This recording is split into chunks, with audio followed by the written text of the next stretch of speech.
is the message that Paul was communicating to these men. Men of Athens, I perceive that in every way you are very religious. For as I passed along and observed the objects of your worship, I found also an altar with this inscription, to the unknown God. What therefore you worship as unknown, I proclaim to you. The God who made the world and everything in it, being Lord of heaven and earth, does not live in temples made by man, nor is he served by human hands as though he needed anything, since he himself gives to all mankind life and breath and everything. Verse 26, and he made from one man every nation of mankind to live on all the face of the earth, having determined allotted periods of time and the boundaries for their dwelling place, that they should seek God and perhaps feel their way toward him and find him. Yet he is not actually far from any one of us, for in him we live and move and have our being. As even some of your own poets have said, for we are indeed his offspring.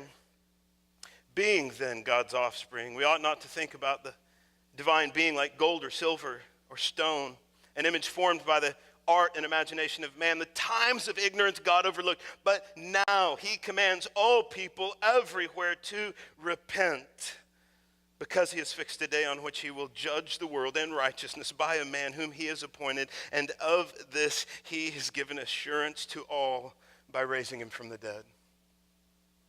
So we look at what Paul is doing, and he goes where the people are. He's having conversations with them. He finds God's favor, God working ahead of him. They take him to this council, and he gets there, and he communicates the gospel in incredible clarity. Not a watered-down communication of the gospel. See, people often look at this passage and even take this passage and use it in erroneous ways by saying, this is what contextualization looks like in that we can make the gospel look like anything. Here Paul he quotes Epimenides and Aratus, those two quotes in verse 28, their own poets. In him we live, move, have our being, for we are indeed his offspring. Paul is using their language. He's communicating in a way they understand, but he does not compromise the integrity of the gospel.